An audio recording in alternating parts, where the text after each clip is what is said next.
ఇక గిజ్జుద్దాం. తెలంగాణలో real estate mafia కానీ కాంగ్రెస్ నేతల అరాచకం కానీ ఎంత బాధాకరంగా అంటే చాలా ఘోరంగా ఉన్నది. నేను మళ్ళా చెప్తున్నా, నేను కేవలం జర్నలిస్టును అని మాత్రమే అనుకుంటే పొరపాటు. నా దగ్గర చాలా రకాల నివేదికలు ఉన్నాయి, చాలా రకాల ఆధారాలు ఉన్నాయి, చాలా స్పష్టంగా చెప్తున్నాను. నేను ఏ విషయంలోనైనా టచ్ చేయొచ్చు, కానీ ఇక నుంచి నన్ను టచ్ చేస్తే మాత్రం బాంబులు వేలే వీడియోలన్నీ పబ్లిక్ డొమైన్లోకి వెళ్ళిపోతాయి. నేను మళ్ళీ చెప్తున్నా, ప్రభుత్వాన్ని విమర్శించడమే నా లక్ష్యం అంటే కాదు, ప్రభుత్వం చేసే పరిపాలన తప్పులను ఎత్తి చూపడం నా లక్ష్యం. అది అధికారమైనా విపక్షమైనా ఎవరిదైనా నాకు కావాల్సింది ఒకటే, ప్రజల కళ్ళల్లో ఆనందం ఉండాలి, విద్యార్థులు కడుపు నిండుగా అన్నం తినాలి, రైతులకు ఏ కష్టం రాకుండా చూడాలి, దాంతోపాటు నిరుద్యోగులకు ఉద్యోగ అవకాశాలు కల్పించాలి. ఈ తెలంగాణ రాష్ట్రం కోసం పోరాటం చేసిన వాళ్ళు ఈ ప్రాంత బిడ్డలను మాత్రమే హైలైట్ చేయాలి. ఈ రాష్ట్రంలో పరాయి రాష్ట్రం వాళ్ళని తీసుకొచ్చి ఇక్కడ అది చేస్తాం ఇది చేస్తాం అంటే కుదరదు. దాని మీద విపక్షాలు పోరాటం చేస్తాయా, విపక్షాలు సరెండర్ అవుతాయా, లేకపోతే పూర్తి స్థాయిలో రహస్య ఒప్పందాలు జరుగుతాయా, ఢిల్లీ వేదికగా ఏమన్నా జరుగుతాయో నాకు సంబంధం లేదు. వాళ్ళ బంధం వీళ్ళ బంధం ఎవడి బంధం ఏందనేది నేను మాత్రం కుండ బద్దలు కొట్టే స్టోరీలు అయితే నా దగ్గర బ్రహ్మాండంగా ఉన్నాయి. నేను మళ్ళీ చెప్తున్నా, ఈ రాష్ట్రం మంచిగా ఉండాలనేదే నా ఉద్దేశం. ఈ రాష్ట్రం ఇప్పుడున్న ముఖ్యమంత్రి గారు ఈ 5 ఏళ్ళు పరిపాలన చేయాలి. ఎందుకంటే కాంగ్రెస్ వస్తే కరువు వస్తుంది, కాంగ్రెస్ వస్తే కరెంటు కష్టాలు వస్తాయి, కాంగ్రెస్ వస్తే నిరుద్యోగం వస్తుంది, కాంగ్రెస్ వస్తే ఆకలి రాజ్యం వస్తుంది, కాంగ్రెస్ వస్తే రౌడీజం పెరుగుతుంది, కాంగ్రెస్ వస్తే దౌర్జన్యం పెరుగుతుంది అనేది నేను విన్నా, చరిత్రలో నేను విన్నా. కానీ నేను చూసానేడు రేపు మళ్ళా ఇలాంటి తీర్పే ప్రజలు కోరుకుంటారా అనేది నేను వేచి చూస్తా. ఎలాంటి తీర్పు కోరుకున్నా అది ప్రజలది. Vote bank doctor Babasaheb Ambedkar రచించిన భారత రాజ్యాంగంలో వారు కల్పించిన ఓటు హక్కుతోని వాళ్ళు ఏ ప్రభుత్వాన్ని ఎన్నుకుంటారు అనేది వాళ్ళ ఇష్టం. కానీ రియాలిటీ మాత్రం ప్రజలకు తెలియాలి. అందుకోసమే ఇక్కడ చూడు, ఇది పెద్ద మంగళారంలో ఆటవిక రాజ్యం అంటూ కూడా చూడొచ్చు. నగర శివార్లో అమాయక గిరిజనులపై బిగ్ దౌర్జన్యం అంటూ కూడా ఇక్కడ ఒక అంశాన్ని చూసారు. ఇక్కడ ఈ అక్క ఏం చేస్తాను, కూల్చిన ఇంటి ముందు వంట చేసుకుంటున్న ఓ బాధిత కుటుంబం. రైట్, ఇక్కడ దాని తర్వాత మోయినాబాద్ మున్సిపాలిటీలో పెద్ద మంగళారం పరిధిలో కూల్చివేసిన తన ఇంటి ముందు బాధితురాలకు సంబంధించి ఇది ఒక ఫోటో. ఓకే, అసలు ఏం జరిగింది, ఎందుకు ఇట్లయింది అనేది చూద్దాం. సర్కారు భూములు ఆక్రమించి ఇల్లు కడితే కూల్చివేయడం చూస్తాం. చెరువు బఫర్ జోన్లో నిర్మాణాలు చేపడితే బుల్డోజర్లతో నిర్దాక్షిణ్యంగా కూడా విరుచుకుపడడం ఒక అనుభవమే. భూతగాదాలలో బలవంతుడి పక్షాన నిలిచి బలహీనుడి కలల సౌధాన్ని నేలమట్టం చేసిన ఘోరాలను తిలకించాం. కానీ ఇది అంతకమించి రాజకీయం అధికారం కుమ్మక్కై బరితెగిస్తే సామాన్యుడికి దక్కే ఆటవిక న్యాయం ఎలా ఉంటుందో పెద్ద మంగళారం పరిధిలో జరిగిన ఇండ్ల కూల్చివేతలో ప్రత్యేక నిదర్శనం. సర్కార్ పెద్దల అండ ఉంటే అధికారులు కీలుబొమ్మలుగా మారితే కన్నేసిన భూములను చెరపట్టేందుకు సామాన్యుల ఇండ్లను సైతం స్వాధీనం చేసుకుంటే రియల్ మాఫియాకు సంబంధించి దౌర్జన్యకాండ నిలువెత్తు సాక్ష్యం. 2 ఏళ్లుగా హైదరాబాద్ మహానగరంతో పాటు శివారు ప్రాంతాలలో బిగ్ భూదందాకు సంబంధించిన అంశం. ఇక చూసిర్రా ఎంత కట్టం వచ్చింది.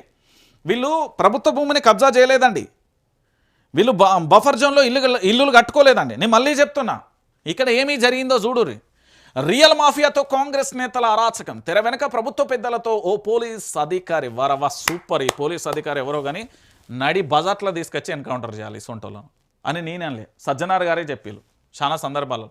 పెద్దల ఆదేశాలతో గిరిజన ఇల్లు కూల్చిన అధికారులు. జీవో 111 ముసుగులో ఏకపక్షంగా బుల్డోజర్లతో నేలమట్టం. బిగ్ భూదందాలో ఇదో రకం. సామాన్యులే సమిధలు, రాజకీయం అధికారం మిలాఖత్, అమాయకులు విలవిల. కండ్ల ముందే ఇల్లు కూల్చుతుంటే అడవి బిడ్డల అరణ్య రోదన. ఈ శిలల మధ్య నేటికి తమ బతుకులు వెల్లదీస్తున్న ధైన్యం అంటూ కూడా చూస్తున్నారు. ఇది ఎక్కడో కదండి, రంగారెడ్డి జిల్లాకు సంబంధించిన మోయినాబాద్ మండలానికి సంబంధించి పక్కనే ఉన్న పెద్ద మంగళారం పరిధి అంతా పట్టాభూమి. 35 ఏళ్ల కిందటే ఫ్లాట్లు చేశాని అమ్మారు. అవి చేతులు మారుతూ వస్తున్నాయి. పాలమూరుకు కొందరు గిరిజన బిడ్డలు కుటుంబాలు సొంతూల్లోని భూములు అమ్ముకొని ఇక్కడ ఫ్లాట్లు కొన్నారు. కొందరు పైసా కూడబెట్టుకొని సొమ్ముతో కూడగట్టుకున్నారు. నిర్మాణ సమయంలో అధికారులు అటువైపు రాలేదు. పైగా ఇంటి నెంబర్లు కేటాయించారు, కరెంటు మీటర్లు ఇచ్చారు. కానీ అదే అధికారులు కొన్ని రోజుల కిందట బుల్డోజర్లు వచ్చాయి.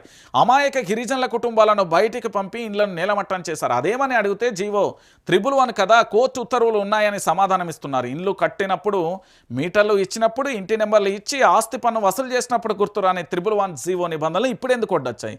111 జీవో పరిధిలో కేవలం అమాయక గిరిజన ప్రజలకు సంబంధించి ఇండ్లను ఎట్లా కూల్చేస్తాను? ఇప్పుడు దీనికి సమాధానం చెప్పుర్రి. నేనే రాజు నేనే ముఖ్యమంత్రి అని పెద్ద పెద్ద ఫోటోలు వేసి ఇది ప్యాకేజ్ల లెక్క రాయించుకుంటున్నారు కదా, ఇప్పుడు దీనికి సమాధానం చెప్పండి. 2029లో కూడా నేనే ముఖ్యమంత్రిగా కొనసాగుతా అని చెప్తున్నాడు కదా, దీనికి సమాధానం చెప్పుర్రి. ఈ రాష్ట్రానికి సంబంధించిన ముఖ్యమంత్రి సమాధానం చెప్తారా, మంత్రులు సమాధానం చెప్తారా, పోలీస్ ఆఫీసర్లు సమాధానం చెప్తారా, అధికారులు సమాధానం చెప్తారా, లేదా ఈ రాష్ట్రానికి సంబంధించి మానవత్వం ఉన్న మనిషి సమాధానం చెప్తారా? చెప్పుర్రిగా. కరెంటు బిల్లు ఎందుకు ఇచ్చిళ్ళు, ఆస్తి పన్ను ఎందుకు వసూలు చేసిళ్ళు, ఇంటి పన్ను ఎందుకు తీసుకున్నారు, ఇల్లు కట్టేటప్పుడు ఏం చేసిళ్ళు, గుడ్డిగుర్రానికి ఏమైనా పనులు తోమిరా? ఇలా 111 జీవో అని చెప్పి నా పేద గిరిజన బిడ్డల మీద ఈ దౌర్జన్యం ఏందండి, ఈ అరాచకం ఏందండి, ఈ రాచరిక పోకడలేందండి? నా బిడ్డలు ఏం తప్పు చేసిళ్ళు, నా జాతి ఏం తప్పు చేసింది? నా గిరిజన జాతిలో పుట్టడమే తప్ప ఇంత అన్యాయమా, ఇంత అక్రమమా, ఇంత నేరమా? చూసిరు కదా, ఇగో ఇట్లున్నది. ఇది మన అద్భుతమైన కాంగ్రెస్ పరిపాలన. మళ్ళీ ఇది 2029లో వస్తుంది, రావాలి అని కోరుకుంటారట. మళ్ళా 10 ఏళ్ళు ముఖ్యమంత్రి నేనేనట. ఎవరు చెప్తారు? రాష్ట్ర ముఖ్యమంత్రి చెప్తాను.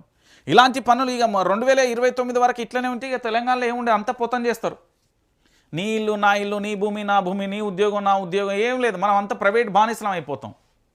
అదేదో KGF సినిమా ఉంటుంది కదా, బంగారు గనిళ్ళల్లో మొత్తం ఎట్లయితే పనిచేస్తారో గట్లనే అయిపోతుందేమో. అంటే ఏమున్నది, ఏం కట్టం బిడ్డ, రూపాయి పోగేసుకొని ఇల్లు కట్టుకునే, ఉన్న భూములు లేని అన్ని తాకట్లు పెట్టి ఇల్లు కట్టుకునే, సంబరపడే నాకు ఇల్లు ఉన్నది హైదరాబాద్లో అని. హైదరాబాద్ అనేది అన్నిటికీ ఇక్కడ నిలయం. ఎందుకంటే ఉద్యోగమైనా వ్యాపారమైనా లేకపోతే ఇక్కడ పూర్తి స్థాయిలో కూడా బ్రతకడానికి ఒక సోర్స్. పల్లెలలో కరెంటు లేకపోయినా, పంటలు నీళ్లు లేకపోయినా, లేకపోతే బావులలో నీళ్లు రాకపోయినా, ఏ ఇబ్బంది వచ్చినా కూడా ఇటువైపు చూస్తాడు. ఇక్కడ ఏంది అటెండర్లు గానో, లేకపోతే సెక్యూరిటీ గార్లనేమో, లేకపోతే వాచ్మెన్లు గానో, లేకపోతే రోజువారీ కూలీ గానో, లేకపోతే ఇళ్లలో పనిచేసుడు, ఏదో ఒక పని చేసుకొని పొట్టకోటి కోసం వలస వచ్చి ఈరోజు రూపాయి కూడబెట్టుకొని ఇల్లు కట్టుకుంటే ఆ ఇల్లును కూల్చేస్తారు. ఇక ఏం సమాధానం చెప్తారండి? ఈ గవర్నమెంట్ మళ్ళీ 2029లో కూడా రావాలి. సూపర్. ఇక నేనే రాజు, నేనే ముఖ్యమంత్రి. దీనికి సమాధానం చెప్తే ఎవరు